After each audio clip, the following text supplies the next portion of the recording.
I'm Kenneth, a relationship coach and a psychotherapist. Every relationship is different, and every breakup is different. Work with me, and you'll get professional help on your situation. Just click on the link in the description below, or go to my website, askcraig.net.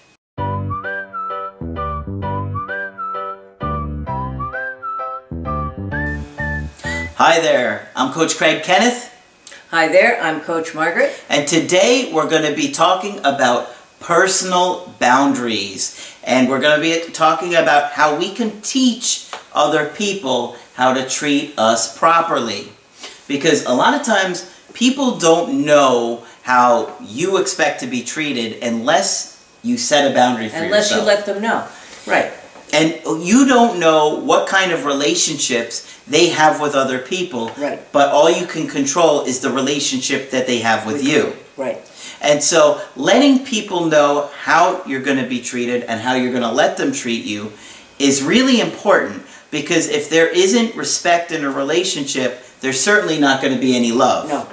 And there have to be good boundaries in close relationships. So today we're going to be talking about that, and Margaret has some really good ideas for you guys, and it's really important that you understand this if you're going to have a healthy relationship. Right. First of all, what's a boundary that therapists like to talk about all the time?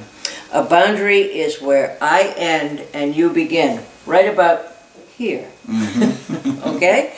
That would be a literal personal boundary. And you'd be amazed, there are people who don't have much sense of that at all, of where I begin and where I end and someone else begins. We are separate individuals. Yeah. And it's important to understand that. Boundaries are kind of like the boundaries around states, you know. There's always the Florida-Georgia line. There is a line, right? There's also a singing group, right? I don't know, is there? Yes, the Florida-Georgia line. They must have had that in mind. And we learn about boundaries like we learn about everything else. We learn them at home.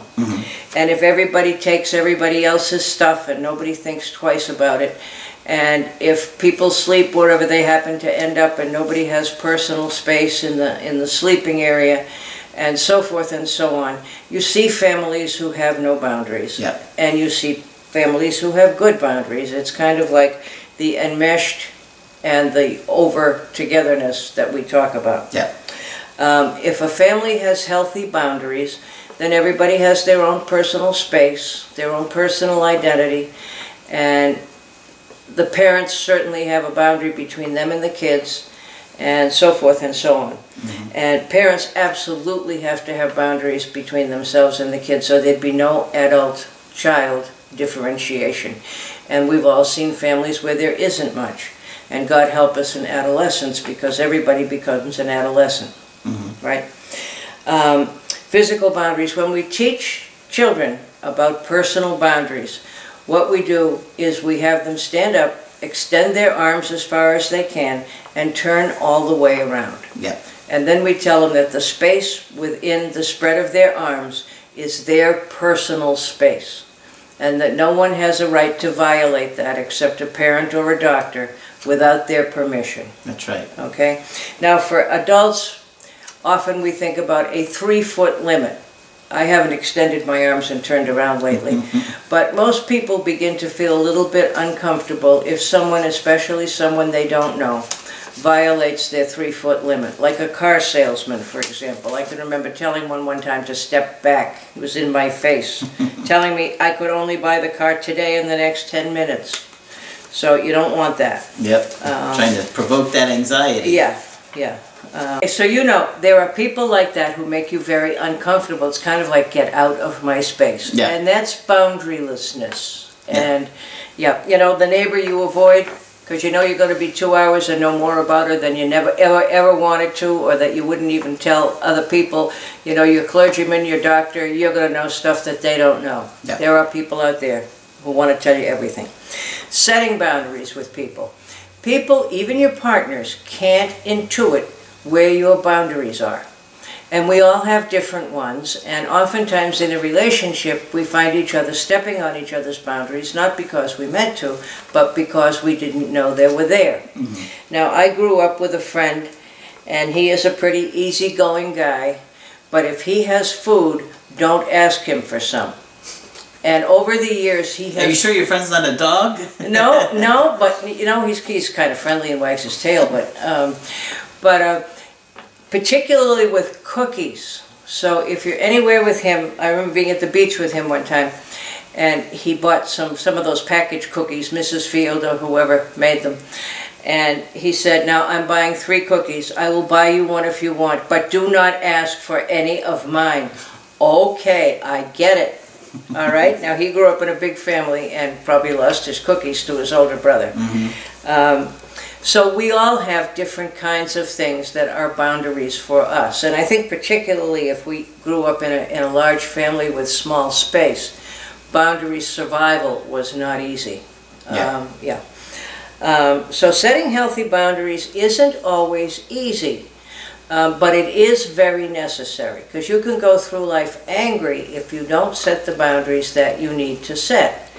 And I've seen people go through that. You deserve to have your boundaries respected. It takes some self-esteem to be able to clarify with someone where your boundaries are. And I could tell you some terrible examples of people I've worked with, particularly people who have an abuse history, whose boundaries were violated repeatedly. Sometimes they have a very difficult time setting boundaries in adulthood. Partly because if you came from a really abusive family and you said no to somebody, you could have been killed or hurt or, thrown through the window or many other terrible things. And these are the folks who unfortunately often turn out to be what we call doormats, because they're too frightened to set boundaries. But it's important to learn how to do it. And people don't do it because they're afraid the other person will get angry or hurt or upset or be, yelling and screaming at them. But anytime you set a boundary with somebody that's healthy and reasonable, that comes under the concept of emotional muscle building. It's a healthy thing to do. Yeah. Okay? And you can't assume that your partner can intuit what your boundaries are. Some examples.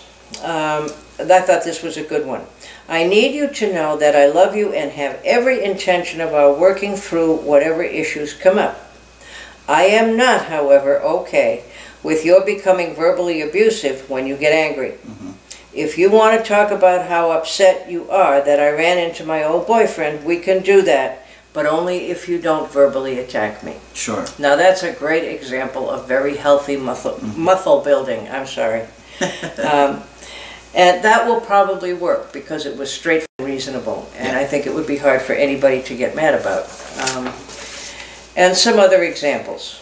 I love you, but I'm not willing to call in sick for you when you have been drinking.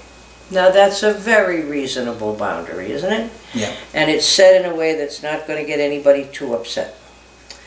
Another one, if you put your clothes in the hamper by 10 a.m. on Saturday, I'll be happy to wash them for you. But don't surprise me at night and tell me you need it the next day, was the part that wasn't on there. Don't read my journal. I feel violated with my privacy when you read my journal. And you can certainly understand where all that's coming from. Sure. What about your cell phone? We've talked about that before. I'm sure that some people feel violated if someone else looks at their cell phone. Absolutely. And it goes on all of the time, right? Yep. Yeah. I mean, if you want to have that kind of relationship with your partner, sure, that's fine, as long as you're both on the same page. But if you don't, and you're going to be very upset when somebody looks at it, you need to make that clear. And again, it comes down to communication. Yeah. You got to let people know the crazy things that make you crazy. It's very important to make I statements, and you hear it a lot of the time in therapy circles. I statements are very important. In other words, I can say to Craig, you did this, this, or this. Or I can say to him, it makes me upset when you don't pick up your socks for 3 weeks. Okay? And he might still get a little grumpy about it, but you never know. Yeah. But at least you can try to be somewhat diplomatic. I get upset when you do X, Y, Z. I would appreciate it if you would do X, Y, Z. Or it makes me feel loved and respected when you bring me candy and flowers. All right? So it doesn't have to be difficult, but in some cases it is very difficult, and I have known people who cannot do it to save themselves. And if you don't set boundaries, then people assume it's okay to walk into your space, take your stuff, tell you what you think, not respect your opinions. Sure. It makes all kinds of problems. And for some of you guys, it may be very difficult to set a boundary. Absolutely. Depending upon the relationship that you had with your caregivers. That's right. And what they did to you or didn't do.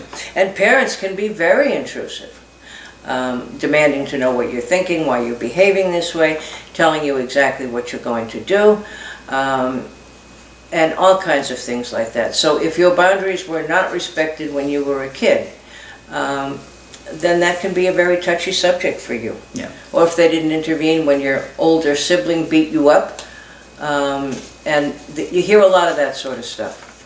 And then you see that people have no boundaries when they're adults, and it's not hard to understand. Sure. Boundaries are especially important in romantic relationships, where you share just about everything. You know, daily space, food, each other's intimate spaces and sexual spaces. So you really have to be clear on what's acceptable and what isn't. Okay? Mm-hmm. But I don't think most boundary violations are on purpose, unless somebody's trying to intimidate somebody. But it's simply because we don't know.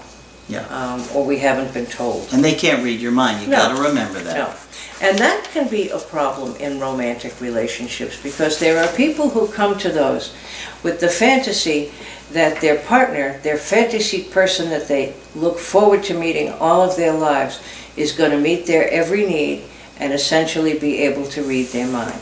Sure. And I'll say to people, well, does your husband know that? Oh, yes, he knows. Did you tell him? Well, no, he just knows.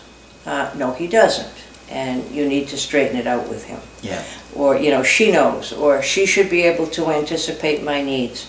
It's only for a brief period when we're very little that mother can anticipate our needs, and that's it. It doesn't happen after that. There are personal boundaries and there are family boundaries. One of the things you find with abusive, dysfunctional families is that they have a rigid boundary between themselves and the outside world, because they don't want anyone to find out what's going on inside. So kids don't bring other kids home. There may be fighting, screaming, drinking, drug use, all kinds of terrible things. Sure. Yeah. And what you find with a lot of those families is there's this huge rigid boundary around them, but inside there are no boundaries at all. I remember when I did home visit social work, going into families where there were no doors, no bedrooms that were private space for anybody, and there was absolutely no privacy at all. And I got into a psychiatrist once, got into a fight with a psychiatrist once at a meeting, and there was a man who was talking about his life, and it was being shared with the staff so that everybody could think about it. And he said he came from a family that had no doors, and you had no privacy whatsoever. And the psychiatrist said, pseudologia fantastica. In other words, these are crazy words, he's making them up, we should, pay no attention.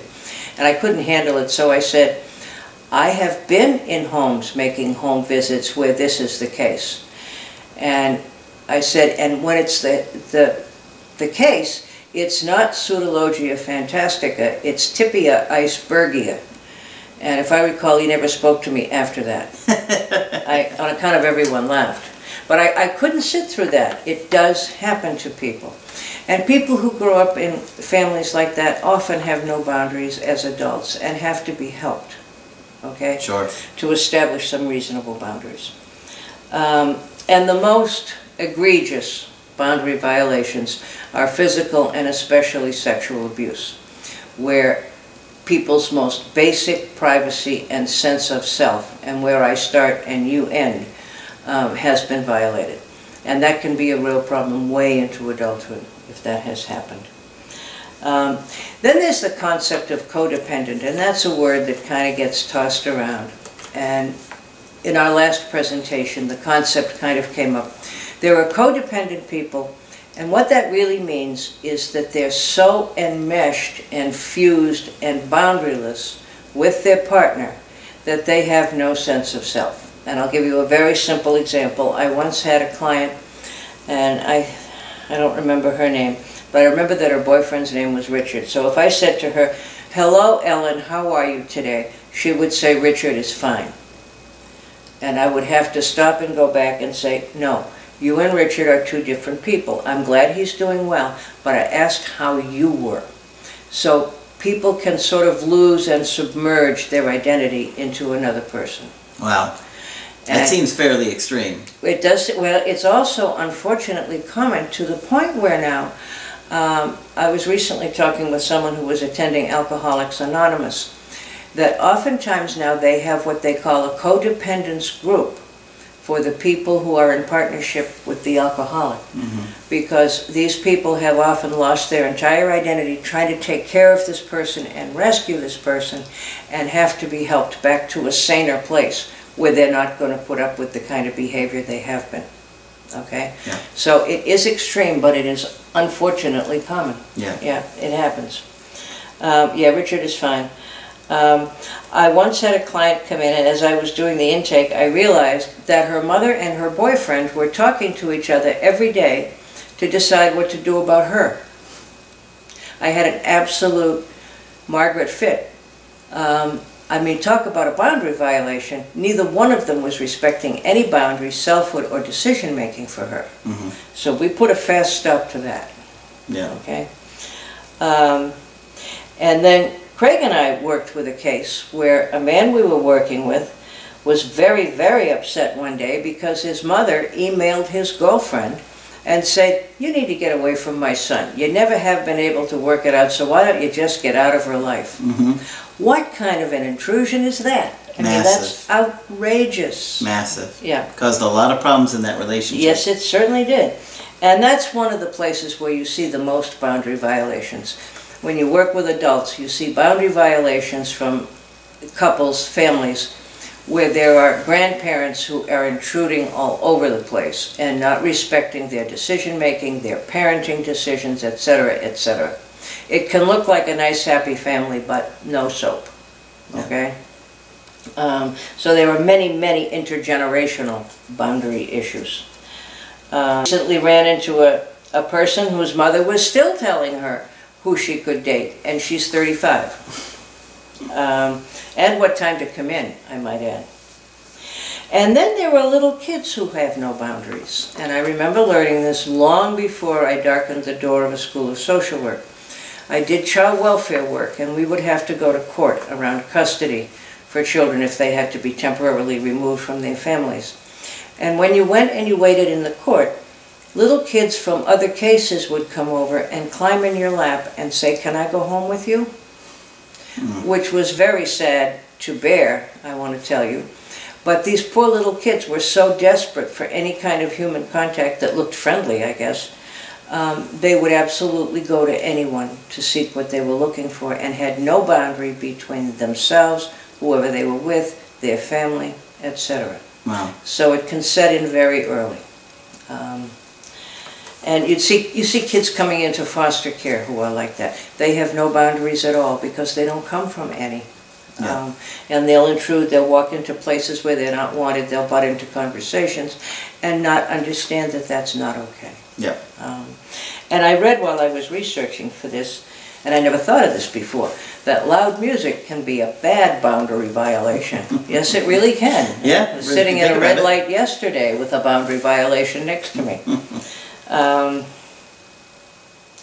Now there are some boundaryless people who are very likable, and some of them kind of appear to be well-functioning adults. And I can think of a woman I worked with one time, and she was kind of like the close talker, but any time you had a conversation with her, it was kind of intimate, and it was just sort of between you and me, and it didn't involve anybody else. And she'd somehow say, "Well, I haven't told anybody else this, but I'm telling you." And I remember thinking, after a while, she's likable and she seems to function okay, but she has no boundaries. And then she got into trouble with having no boundaries with another adult who worked in the same facility. So I rest my case. I said she didn't have any boundaries. Now, the last person you ever want to tell a secret to is a boundaryless person, because, Craig, have I told you about our mutual friend so-and-so? And look, listen to what happened, blah, blah, blah, blah, blah, blah, blah. Yeah. and no one else knows that. All right? So boundaries are very healthy things. Always, if you feel like someone is violating your boundaries, it's really important to speak up. And if you can't, if you have trouble, certainly you can contact us, talk with someone about it. Absolutely. All right? But don't put up with abuse of, or disrespect of any kind ever. And one of the things that you could consider and think about after watching this video is maybe go through and watch again and look at the different examples that we gave, and then afterwards sit and think, what are some ways that you may have violated a partner's boundaries? And we never mean to do it, right? Well, sometimes we do. Sometimes we do. Maybe you could look at how you violated your partner's boundaries, Yeah. and you could look at how somebody in your previous relationship, be it this ex or somebody else, Right. Violated your boundaries and what it felt like. Write it down, do a little exercise and think about it. That way you're going to be more, aware of it, and you don't do the same thing to another person. And you'll be surprised at what you learn. And I remember particularly where I came from, there were a lot of three-decker homes, and you'd have 3 generations in a family living on the various floors, and those could be absolute boundary horrors, because all you had to do was go up a flight or down a flight, Let me go make a mess of this floor. Yeah, or let me go see. I'm out of here. Let me go see what decision they're going to make about their child that I don't agree with, and it's none of my business, but I'm going to tell them anyway. Sounds exhausting. Yes, it is exhausting.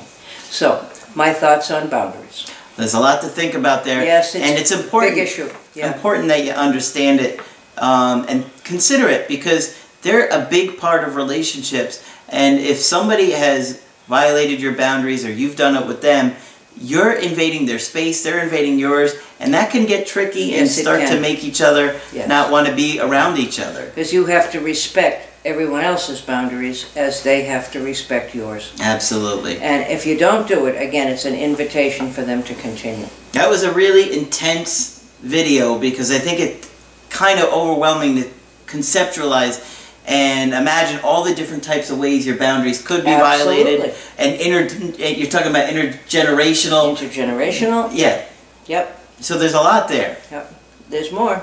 And let us know if it's helpful, if it isn't, if there's a topic you want us to talk more about, because we can certainly do that. Absolutely. We appreciate your feedback. Absolutely.